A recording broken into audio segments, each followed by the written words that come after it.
ingin selalu menyenangkan hati-Mu ya Tuhan. Ajar kami senantiasa dapat melakukannya dengan apa yang terbaik yang sudah Engkau berikan dalam hidup kami Tuhan. Puji syukur terima kasih Engkau sungguh baik dalam hidup kami. Ketika Engkau sudah mencurahkan darah-Mu di kayu salib ya Tuhan. Izinkan ya Tuhan, kami memikul salib yang Engkau sudah sediakan dalam hidup kami dengan kekuatan yang daripada-Mu ya Tuhan. Tuhan, izinkan pada siang hari ini kami mendengarkan isi hati-Mu, ajar kami semakin memahami ya Tuhan, bahwa Engkau Allah yang penuh dengan kasih karunia dalam kehidupan kami. Ajar kami mengerti ya Tuhan, bahwa Engkau Allah yang tak pernah terbatas kasih-Mu dalam hidup kami. Terima kasih ya Tuhan, tutup bungkus hamba-Mu dengan kuasa kasih kuasa-Mu yang kudus ya Tuhan. Sehingga kami semua semakin memahami ya Tuhan, bahwa Engkau sungguh luar biasa dalam kehidupan kami. Terima kasih Tuhan, terima kasih Yesus. Mari kita semua umat yang percaya sama-sama katakan amin ya. Silakan duduk Bapak Ibu. Terima kasih buat WL Singer, pemusik, penari, pandu HP, guru sekolah minggu semuanya. Shalom Bapak Ibu semuanya. Puji Tuhan.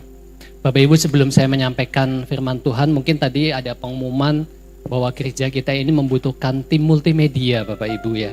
Dan kemudian di VOP dikatakan bahwa teknologi AI ini sudah harus kita pergunakan di dalam setiap pelayanan kita. Jadi kita semua mengundang anak-anak muda, yuk kita perkuat tim multimedia di gereja ini. Karena kalau tidak Bapak Ibu, kita nggak tahu lagi setahun, 2 tahun, atau 5 tahun ke depan, mungkin kita sudah ketinggalan. Jadi anak-anak muda yuk yang memiliki keinginan untuk membangun gereja ini, daftarkan segera. Tadi QR-nya di scan atau langsung ke Kabit Multimedia Helen ya.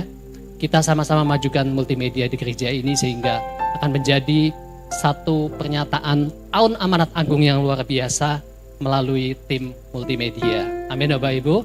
Ajak anak-anak muda untuk bergabung semuanya ya. Haleluya. Amin. Ini beban yang berat Bapak Ibu ya, karena udah beberapa kali disampaikan, semoga ini menjadi satu momen yang luar biasa dalam kehidupan gereja kita. Oke, slide-nya udah ada belum ya? Ada Kevin? Ya, Bapak Ibu, minggu lalu kita merayakan Paskah ya. Kita melihat salibnya masih ada di sana, sudah kosong.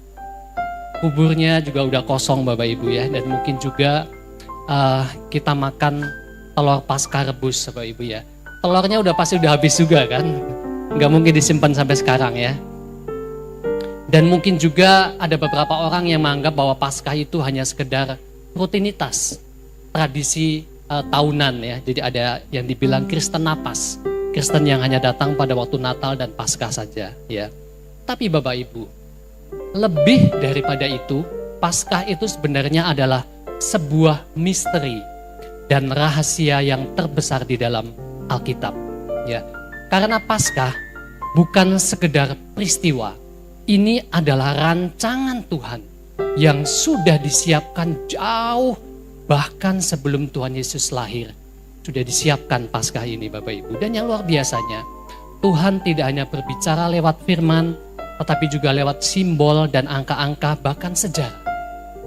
Hari ini kita akan melihat bahwa tidak ada satupun peristiwa Paskah itu sebagai suatu kebetulan. Karena semua itu bicara tentang penebusan Bapak Ibu. Ya, slide yang berikutnya. Kita mulai dari Paskah Perjanjian Lama Bapak Ibu, yang dimulai dari Mesir. Yuk kita baca sama-sama. Kelihatan nggak ayat? Penuh. Oke, ya. Kita baca dari Keluaran 12 ayat 3 sampai dengan 8. Ini kisah tentang Paskah Perjanjian Lama. Kita baca sama-sama Bapak Ibu dengan perlahan-lahan. 1, 2, 3. Katakanlah kepada segenap jemaah Israel, pada tanggal 10 bulan ini diambillah oleh masing-masing seekor anak domba menurut kaum keluarga, seekor anak domba untuk tiap rumah tangga. Tetapi jika rumah tangga itu terlalu kecil jumlahnya untuk mengambil seekor anak domba, maka ia bersama-sama dan tangganya yang terdekat ke rumahnya haruslah mengambil seekor menurut jumlah jiwa. Tentang anak domba itu kamu buatlah perkiraan menurut keperluan tiap-tiap orang. Anak dombamu itu harus jantan, tidak bercela, berumur 1 tahun.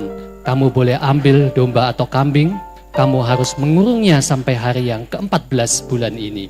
Lalu seluruh jemaah Israel yang berkumpul harus menyembelihnya pada waktu senja. Kemudian dari darahnya harus diambil sedikit dan dibubuhkan pada kedua tiang pintu dan pada ambang atas. Pada rumah-rumah di mana orang memakannya, dagingnya harus dimakan mereka pada malam itu juga. Yang dipanggangnya mereka harus makan dengan roti yang tidak beragi beserta sayur pahit. Bapak Ibu yang terkasih, ini adalah kisah Paskah Perjanjian Lama. Waktu itu bangsa Israel diperbudak di Mesir hampir 400 tahun lamanya. Enggak punya harapan lagi, udah 400 tahun Bapak Ibu. Lalu Tuhan berkata, aku akan membebaskan kamu. Tapi caranya tidak biasa Bapak Ibu. Ya, ada beberapa ayat-ayat yang saya kasih warna berbeda. Kita akan coba bahas satu persatu. Ya, slide yang berikutnya. Anak domba. Dikatakan di sana bahwa satu keluarga, satu anak domba yang tak bercacat. Ini bukan suatu kebetulan Bapak Ibu. Makna profetiknya hanya satu juru selamat untuk seluruh umat manusia. Dan anak domba itu menunjuk kepada Yesus. Yesus adalah anak domba Allah yang sempurna tanpa keberdosaan. Dan Yesus mati pada saat Paskah pun bukan suatu kebetulan. Di dalam Yesaya 53 ayat 7 dikatakan, dia dianiaya, tetapi dia membiarkan diri ditindas dan tidak membuka mulutnya seperti anak domba yang dibawa ke pembantaian. Seperti induk domba yang keluh di depan orang-orang yang menggunting bulunya, ia tidak membuka mulutnya. Yesaya sudah menyatakannya ratusan tahun sebelum Yesus dianiaya. Kemudian dalam Yohanes 1 ayat 29 dikatakan, lihatlah anak domba Allah. Pada keesokan harinya, Yohanes melihat Yesus datang kepadanya dan ia berkata, lihatlah anak domba Allah yang menghapus dosa dunia. Yohanes pun sudah menyatakannya jauh sebelum Yesus dianiaya. Bapak Ibu yang terkasih, ini sebuah nubuatan yang sangat luar biasa untuk menunjukkan bahwa semua itu bukan kebetulan, bukan sesuatu yang disengaja diadakan, tapi sudah direncanakan oleh Tuhan jauh hari sebelumnya. Ya, slide yang berikutnya dalam Keluaran 12 ayat 13 dikatakan, darah itu menjadi tanda bagimu. Apabila aku melihat darah itu, aku akan melewati kamu. Bapak Ibu yang terkasih, darah itu dioleskan di ambang pintu. Dan saat mau datang, mereka yang taat, yang mau mengoleskan darahnya di ambang pintu diselamatkan dari maut, yaitu kematian anak sulung. Perhatikan ini Bapak Ibu. Tuhan tidak melihat siapa orangnya. Tuhan tidak melihat keluarga mana. Tetapi yang Tuhan lihat hanyalah Tuhan melihat darahnya. Tuhan melihat darahnya Bapak Ibu. Jadi keselamatan itu bukan karena kita itu siapa. Bukan karena pahala kita berbuat baik. Bukan karena kita rajin ke gereja, duduk dengan tenang dan firman Tuhan. Bukan Bapak Ibu. Tetapi hanya karena penumpahan darah Yesus. Dalam Ibrani 9 ayat 22 dikatakan di sana bahwa tanpa penumpahan darah tidak ada pengampunan. Ingat Bapak Ibu, jangan pernah menganggap murah pengampunan itu karena ada harga yang sangat mahal, darah Yesus yang sudah ditumpahkan di kayu salib. Slide yang berikutnya kita bicara tentang roti tanpa ragi. Di dalam Keluaran 12 ayat 5 dikatakan di sana bahwa selama 7 hari kamu harus makan roti yang tidak beragi. Ragi itu melambangkan dosa. Tanpa ragi artinya hidup yang kudus. Tuhan tidak hanya menyelamatkan, tapi Tuhan juga mau kita menyucikan hidup kita sendiri dengan hidup kudus. Ya, dan 7 hari itu bicara kesempurnaan. Jangan kompromi dengan dosa meskipun itu dosa yang kecil. Kita tinggalkan semua ragi lama di dalam kehidupan kita, semua dosa dan kebiasaan buruk kita. Ingat Bapak Ibu, keselamatan itu bukan momen, tapi perjalanan. Bukan sekali selamat tetap selamat, tapi perjuangan kita dalam hidup ini bagaimana mencapai keselamatan sampai pada akhirnya. Dan hidup kudus itu bukan hanya pilihan, tetapi suatu panggilan. Dan yang terakhir Bapak Ibu di bawah, sayuran pahit. Tuhan menginginkan semua itu dimakan dengan sayuran pahit.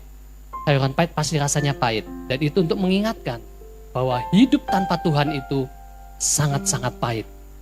Dan dosa itu menyakitkan. Jadi jangan sekalipun kita membiarkan dosa itu hidup di dalam kehidupan kita. Meskipun kecil Bapak Ibu. Meskipun mungkin kita merasakan bahwa cuman begini kok. Mungkin ada kebiasaan kita merokok.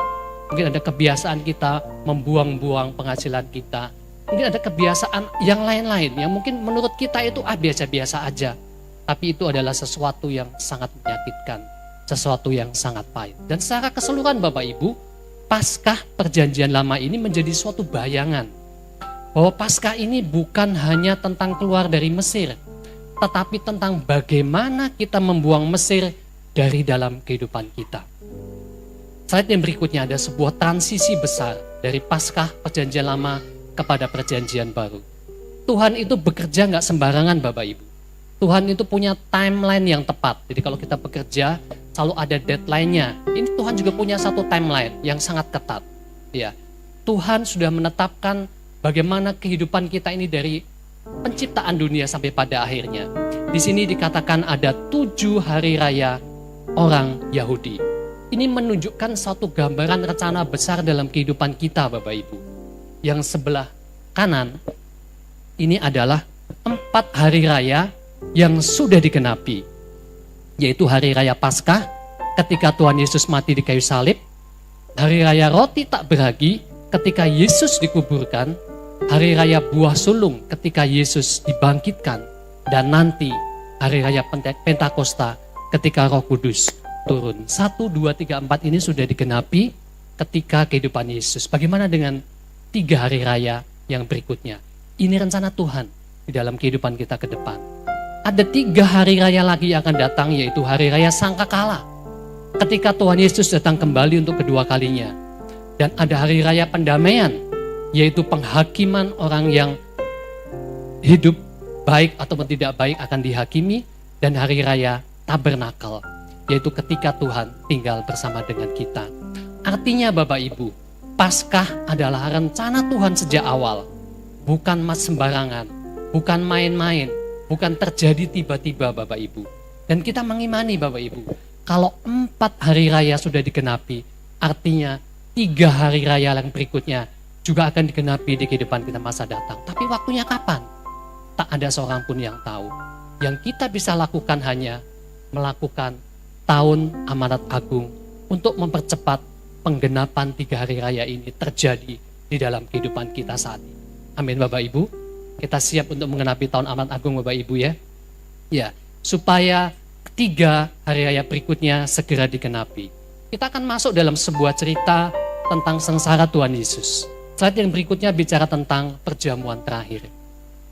Malam itu, saat perjamuan Paskah, Yesus duduk bersama murid-muridnya dan dia mengambil roti, dia memecahkannya dan dia berkata dalam Matius 26 ayat 26, inilah, ambillah, makanlah, inilah tubuhku. Ini bukan roti biasa Bapak Ibu. Ini roti tanpa ragi.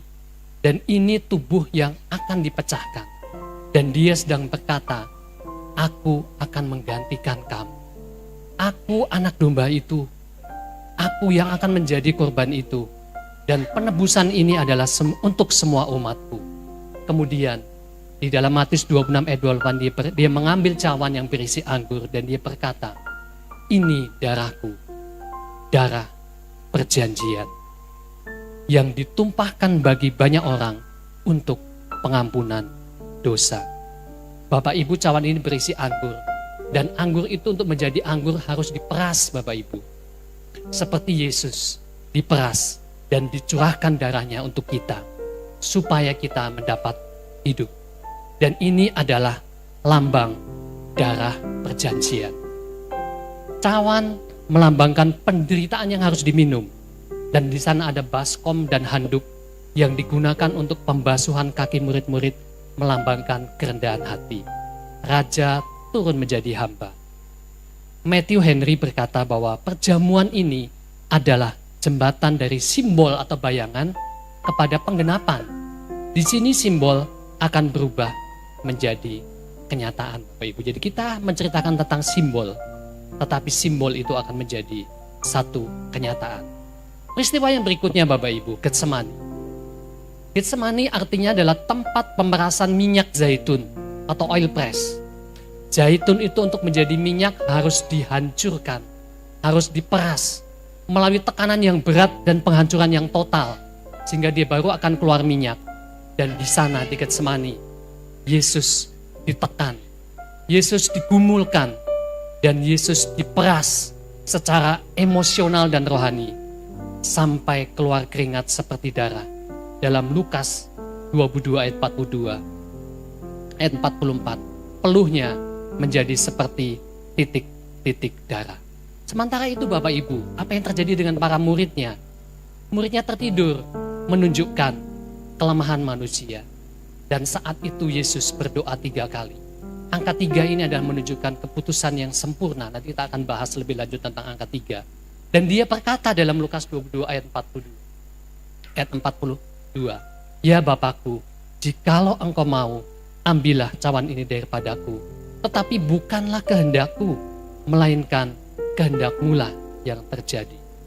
Kemenangan tidak dimulai di salib Bapak Ibu, tetapi dimulai dari satu ketaatan ketika dia menyerahkan kehendaknya kepada Bapa. Dan apa yang terjadi kemudian Bapak Ibu? Dalam Matius 26 ayat 47-49, waktu Yesus masih berbicara, slide yang berikutnya, datanglah Yudas, seorang dari ke-12 murid itu, dan bersama-sama dengan dia sejumlah besar orang yang membawa pedang dan pentung. Mereka disuruh oleh imam-imam kepala dan tua-tua bangsa Yahudi. Dan Yudas datang dengan ciumannya. Yesus ditangkap, Yesus dipukul, bahkan diludahi. Slide yang berikutnya, Markus 15 ayat 17 atau Yohanes 19 ayat 2 berkata, mereka mengenakan jubah ungu kepadanya, menganyam sebuah mahkota duri, dan menaruhnya di atas kepalanya. Bapak Ibu, Yesus dipakaikan jubah ungu, dipasangkan mahkota duri, dan mereka mengejeknya, salam, hai Raja. Jubah ungu Bapak Ibu bicara, warna ungu itu adalah pada zaman itu suatu warna yang dipakai oleh raja-raja yang terbuat dari siput laut Bapak Ibu, atau namanya Tyrian purple atau mutex. Pewarna yang sangat mahal. Kenapa mahal? Bahkan lebih mahal dari emas. Karena 1 gram pewarna ungu itu terbuat dari 10.000 siput. Sehingga dia begitu mahalnya hanya dipakai oleh raja dan bangsawan. Dan jubah ungu ini dikenakan kepada Yesus untuk mengejek bahwa dia adalah raja yang palsu. Bukan sebuah penghormatan dan sekaligus melambangkan penolakan manusia terhadap kedatangannya. Warna ungu ini melambangkan simbol kekuasaan, simbol kemuliaan dan otoritas, dan menggenapi nubuatan Yesaya 53 ayat 3 yang berkata, ia dihina dan dihindari orang. Seorang yang penuh kesengsaraan dan yang biasa menderita kesakitan. Ia sangat dihina sehingga orang menutup mukanya terhadap dia, dan bagi kita pun tidak masuk hitungan. Ungu juga bicara tentang raja yang menderita, kemuliaan yang melalui penderitaan. Namun mereka nggak sadar bahwa Bapak Ibu, bahwa yang mereka ejek adalah seperti dikatakan dalam Wahyu 19 ayat 16. Yesus adalah raja di atas segala raja, Tuhan di atas segala Tuhan. Jadi Bapak Ibu, jangan hidup dari opini dunia, tetapi hiduplah dari identitas rohani kita. Dalam kehidupan kita, mungkin dunia bisa meremehkan kita atau mengejek kita, tapi identitas rohani kita tetaplah anak raja. Amin Bapak Ibu, siap menjadi anak raja, jangan memperhatikan apapun kataan orang, tapi identitas rohani kita ada tetap anak raja. Mahkota duri, slide yang berikutnya.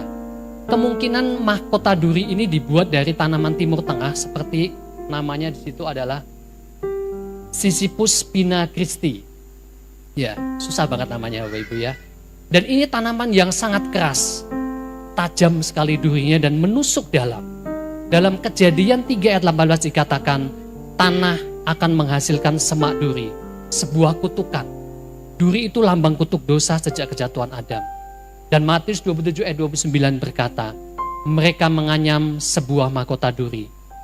Mahkota ini biasa dari emas Bapak Ibu, tapi Yesus memakai mahkota duri yang melambangkan kutuk kita. Yesus bukan hanya mati, tapi dia menyerap dan menanggung sepenuhnya kutuk kita sebagai manusia. Sehingga ketika kita percaya pada Yesus, kutuk itu sudah tidak lagi berkuasa atas hidup kita, Bapak Ibu. Dan yang terakhir ada cambuk Romawi berduri atau flegram. Ujungnya ada logam dan tulang tajam yang sekali pukul itu bisa merobek daging. Jadi bukan hanya melukai daging, tapi dia akan mencabik dagingnya. Ya, dan cambukan itu adalah penderitaan fisik yang ekstrim, bukan sekedar pukulan, tapi ini menghancurkan tubuh. Dan itu udah dinubuatkan oleh Yesaya 53:5, oleh bilur-bilurnya kita sembuh. Setiap apa yang dilakukan Yesus ketika dia mengalami luka, itu punya satu tujuan. Kesembuhan rohani dan fisik kita yang tersedia di dalam Kristus. Kesembuhan ini berasal dari lukanya, dan itu bukan gratis. Ada harga yang harus dibayar, darahnya yang sangat mahal. Jadi sekali-kali jangan menyia-nyiakan pengorbanan darah Yesus di kayu salib. Slide yang berikutnya, Yesus memikul salib. Kayu Romawi yang sangat kasar, berat, dan penuh serpihan. Bukan kayu yang udah dihaluskan seperti yang ada di rumah-rumah kita, tapi kayu yang masih sangat kasar. Dan itu melukai dan menyakitkan tubuh Kristus saat dipikul. Dan di atas salib itu, tangannya dipaku, kakinya dipaku, dan darahnya mengalir. Ini satu penggenapan dari Mazmur 22 ayat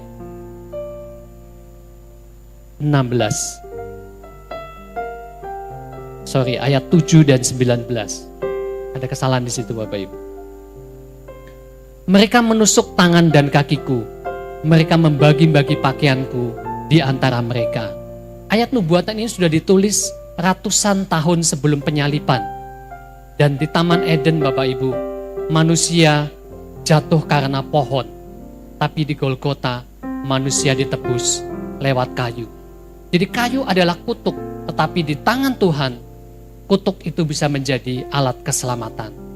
Galatia 3 ayat 13 berkata, Kristus telah menebus kita dengan menjadi kutuk. Jadi Tuhan bisa mengubah yang buruk jadi kemuliaan. Tuhan memakai hal yang sederhana, kayu, untuk menjadi karya terbesar.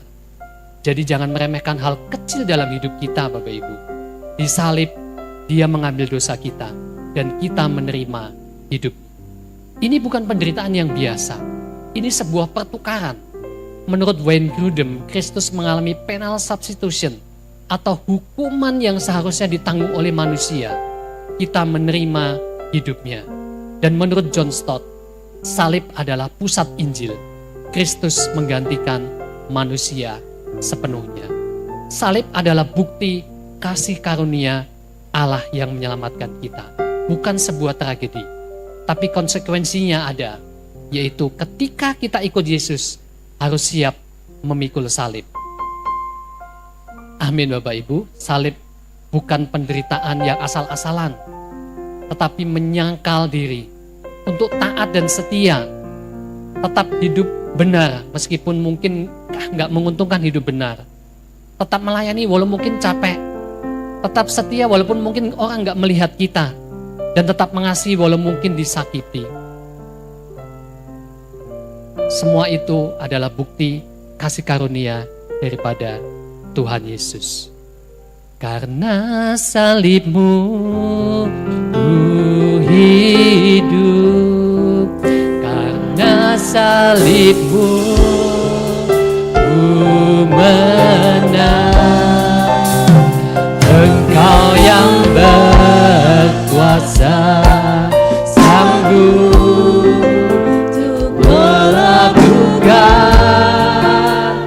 mujizatku di hidupku. Amin, Bapak Ibu. Salib itu membuat kita hidup. Salib itu membuat kita menang, Bapak Ibu. Karena Dia yang berkuasa dan sanggup untuk melakukan segala perkara dan mujizat dalam kehidupan kita. Bapak Ibu, kita akan bicara angka yang berikutnya. Di situ ada angka 6, ada angka 3 dan angka 7 yang terkait di dalam angka-angka dalam Paskah. Angka 6 Bapak Ibu, sebelah kiri Bapak Ibu atau sebelah kanan saya, angka 6 itu melambangkan manusia dan ketidaksempurnaan atau belum lengkap. Selama 6 jam, Yesus menanggung ketidaksempurnaan dan seluruh penderitaan manusia. Dalam Markus 15 ayat 25 dikatakan, hari jam 9 ketika ia disalibkan. Kemudian Lukas 23 ayat 44 berkata, ketika itu kira-kira pukul 12, lalu kegelapan meliputi seluruh daerah itu sampai pukul 3 sore. Jadi Yesus disalibkan ketika mulai dari jam 9 sampai ketika kegelapan itu sirna pukul 3 sore. Ada 6 jam Bapak Ibu. Ketika Yesus disalib untuk menanggung ketidaksempurnaan dan seluruh penderitaan manusia. Dan kegelapan itu datang pukul 12. Jam 12 itu menurut jam Yahudi adalah jam yang ke-6. Karena dihitungnya dari jam 6 pagi. Kemudian di tengah ada angka 3 Bapak Ibu. Angka 3 adalah angka pilihan atau keputusan. Yesus bangkit pada hari ketiga. Yesus berdoa 3 kali sebelum dia mengambil keputusan ilahi. Dan ada 3 salib di Golgota. 1 salib Yesus dan 2 salib penjahat. Yang masing-masing memilih apakah percaya atau menolak. Dan ketika angka 3 adalah sebuah titik keputusan atau momen penentuan mana yang harus kita pilih. Ketika angka 3 itu dipilih dengan benar, maka muncullah angka 7, yaitu angka kesempurnaan. Di dalam Paskah dikatakan 7 hari roti tak beragi. Ini sebuah proses penyucian yang sangat lengkap. Tuhan gak bicara setengah-setengah. Hidup kita juga harus menuju kepada kesempurnaan di dalam Tuhan. Artinya 7 itu siklus yang lengkap. 7 itu sesuatu yang selesai dengan sempurna. Ketika Tuhan menciptakan dunia selama 6 hari, manusia diciptakan pada hari ke-6 menunjukkan ketidaksempurnaan manusia. Maka Tuhan menyelesaikan penciptaan itu pada hari yang ke-7. Penciptaan itu menjadi sempurna. Ini menjadi suatu gambaran besar.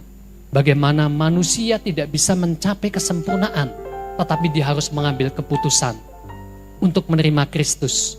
Dan ketika keputusan ilahi yang tepat diambil, maka angka 3 akan menjadi 1 hari kebangkitan, yaitu menjadi angka kemenangan ilahi.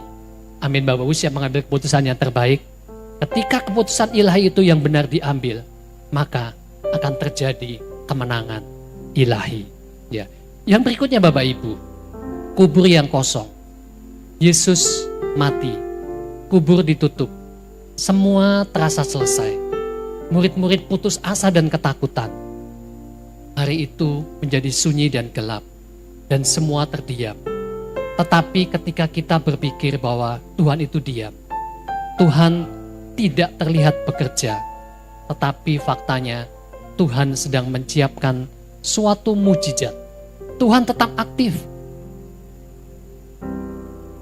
Bapak Ibu yang terkasih, dalam Mazmur 16 ayat 10 dikatakan bahwa Engkau tidak menyerahkan aku ke dunia orang mati. Dan Hosea 6 ayat 2 dikatakan, Ia akan membangkitkan kita sesudah 2 hari. Pada hari yang ketiga, Ia akan membangkitkan kita. Dan kita akan hidup di hadapannya. Inilah suatu nubuatan-nubuatan yang terjadi pada perjanjian lama. Dan menjadi satu pembelajaran buat kita. Ketika kita merasa dalam situasi yang terkubur selamanya. Merasa hidup kita seperti doa kita nggak dijawab. Seperti ada jalan buntu. Ketika Tuhan seperti diam. Tetapi ingat bahwa Tuhan tetap bekerja dalam kesulitan yang terjadi dalam hidup kita. Walaupun mungkin kita nggak melihat atau merasakan. Ya, tangannya tak kurang heran untuk mendatangkan mujizat dan harapan bagi setiap orang yang percaya kepadanya. Sebab Dia hidup, ada hari esok. Sebab Dia hidup, ku tak gentar, karena ku tahu Dia tentang hari esok. Hidup jadi berarti sebab Dia hidup. Sekali lagi katakan sambil bangkit berdiri Bapak Ibu. Dia hidup, ada hari esok. Sebab Dia hidup, tak gentar,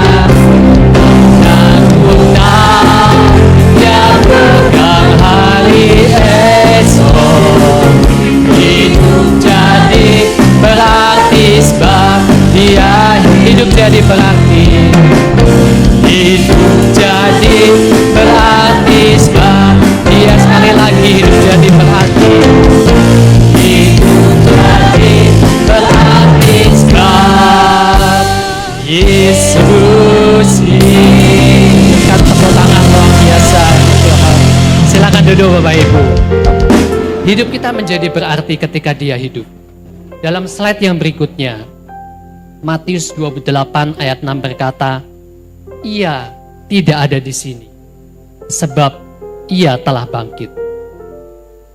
Batu sudah terguling, kubur sudah kosong, Yesus bangkit, dan dosa dikalahkan. Maut ditaklukkan, dan iblis dikalahkan sepenuhnya. Ketika angka 3 yang adalah pilihan dan keputusan, dan kita memilih keputusan final yang untuk taat kepada Bapa, maka angka 3 itu menjadi satu kemenangan ilahi. Pada hari ketiga ada satu kebangkitan. Gak ada batu yang terlalu besar bagi Tuhan. Gak ada masalah yang terlalu besar yang menjadi akhir cerita buat kehidupan kita. Yang mungkin kita merasa sebagai manusia gak bisa kita buka, gak bisa kita pecahkan. Tapi Tuhan mampu membukanya dan memecahkannya. Ada masalah yang bukan untuk kita selesaikan, tetapi Tuhan yang akan selesaikannya. Yang Tuhan akan menyingkirkannya. Tuhan mampu menggulingkan batu besar di dalam setiap kehidupan kita. Bapak Ibu yang terkasih, slide yang berikutnya. Cerita ini masih bersambung Bapak Ibu. Yang mungkin gak saya ceritakan di sini. Seperti hari-hari ini, selama 40 hari, Yesus menampakkan dirinya kepada 500 lebih murid-muridnya. Dan ini adalah persiapan masa pembentukan iman. Masa pembentukan persiapan untuk Yesus meninggalkan murid-muridnya. Untuk menjadi kokoh. Dan kemudian dia akan diangkat ke surga. Bukan untuk meninggalkan kita Bapak Ibu. Namun dia akan masuk untuk menjadi raja dan menjadi iman perantara kita. Sebenarnya ini tema yang mau saya sampaikan hari ini Bapak Ibu. Imam dan raja. Tapi karena kemarin diminta menyampaikan jubah ungu, jadi akhirnya saya ubah Bapak Ibu. Ya. Tapi ini firman yang disiapkan secara cepat seminggu Bapak Ibu. Biasanya saya nyiapin itu sebulan Bapak Ibu ya. Ini seminggu Bapak Ibu. Ya meskipun agak sedikit waktunya kurang ya karena banyak kegiatan, akhirnya jadilah ini. Dan ini akan menjadi tema khotbah saya berikutnya. Yesus adalah imam dan raja bagi kita semuanya. Dan kemudian 10 hari berikutnya,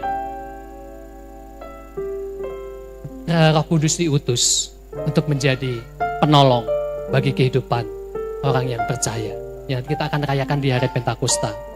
Ya, Bapak Ibu, Paskah bukan sekedar perayaan. Ini adalah rencana Tuhan sejak awal. Mau dari perjanjian lama, dari keluaran bagaimana Adam tidak sanggup untuk mengikuti kehendak Tuhan. Dari Yesaya menubuatkan, dari banyak kitab-kitab Mazmur ayat-ayatnya menerangkan tentang penderitaan Yesus, tentang kehidupan bagaimana Yesus, tentang Hosea, tentang berbagai kitab-kitab nabi-nabi yang menceritakan tentang rencana Tuhan dalam kehidupan Yesus. Bahkan tentang Injil. Semua sejarah itu menunjuk kepada Yesus Kristus. Jadi keselamatan itu dirancang, bukan sekedar kebetulan. Tuhan sudah menyiapkan sejak awal, sejak penciptaan dunia. Jauh sebelum nabi-nabi hidup. Jauh sebelum Yesus lahir. Sudah disiapkan, rencana Tuhan itu matang. Dan semua itu, Yesus adalah pusat dari semua simbol. Semua simbol ini enggak berdiri sendiri Bapak Ibu. Ini seperti sebuah puzzle besar yang kalau disatukan menunjuk kepada satu nama, yaitu nama Yesus Kristus. Jadi jangan pernah berhenti di simbol, tetapi masuk kepada maknanya, yaitu Kristus itu sendiri dan mengalami kuasanya. Jika ada dosa dalam kehidupan kita, yuk kita bertobat. Kalau ada luka dalam kehidupan kita percaya ada pemulihan. Dan ketika ada beban yang sangat berat dalam kehidupan kita serahkan pada salib Yesus yang sudah tercurah darahnya di kayu salib. Dan Tuhan mau kita semua mengalami Paskah dalam hidup kita. Mengalami kemenangan atas dosa dan hidup dalam kekudusan. Yang mungkin kita merasakan gak sanggup, tapi Tuhan sudah mengutus Roh Kudus-Nya untuk membuat kita, mengajar kita bagaimana hidup dengan kudus. Dari putus asa menjadi penuh harapan. Dari kematian dalam kehidupan kita menjadi hidup yang baik. Dan pesan yang terakhir Bapak Ibu, jangan pernah berhenti di tengah proses.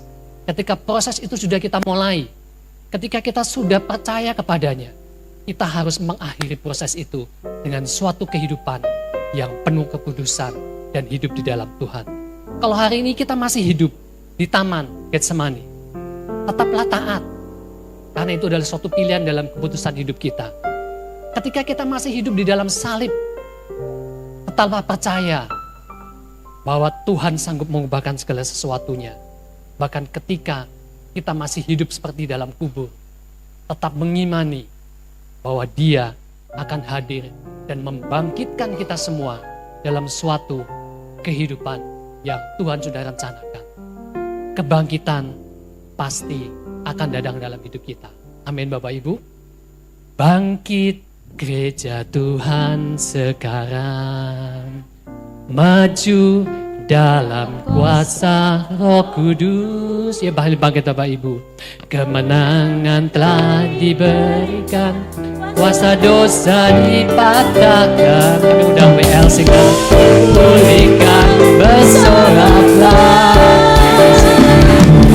Bangkit gereja Tuhan sekarang, maju dalam kuasa Roh Kudus. Kemenangan telah diberikan, kuasa dosa dipatahkan, umat telah dipulihkan, bersoraklah. Kemuliaan telah dicurahkan, kuasa mujizatnya pun diadakan. Mari nyalakan pancinya, bagi kemuliaannya, maju berperang, umat pemenang, rebut bangsa-bangsa bagimu Tuhan. Maju berperang, maju berperang, umat pemenang, rebut bangsa-bangsa bagimu Tuhan. Haleluya, haleluya. Terima kasih ya Tuhan. Ketika kami menyadari bahwa kematian-Mu di kayu salib sudah direncanakan sejak penciptaan dunia ini ya Tuhan. Izinkan setiap kami mengimani Tuhan, bahwa kemenangan sudah Engkau rencanakan dalam setiap kehidupan kami. Ketika kami ya Tuhan mau hidup dalam iman percaya dan hidup belajar untuk dalam kekudusan-Mu senantiasa, Engkau sudah mempersiapkan satu rencana yang indah, yang tak pernah kami bayangkan dalam hidup kami ya Tuhan, akan terjadi dalam setiap kehidupan kami. Terima kasih ya Tuhan, terima kasih Yesus. Dalam firman yang kami sampaikan ini ya Tuhan, tidak berlalu begitu saja, tapi menjadi satu rema untuk mengalami satu penuaian di tahun amanat agung ya Tuhan. Untuk mengalami ya Tuhan, iman bahwa kami siap untuk menjadi penuai-penuai di akhir zaman. Terima kasih ya Tuhan, terima kasih. Hanya di dalam nama dan kuasa darah-Mu, kami berserah sepenuhnya, oh Allah kami yang ajaib dan luar biasa. Terima kasih ya Tuhan, haleluya, amin. Silakan duduk Bapak Ibu, Tuhan Yesus memberkati.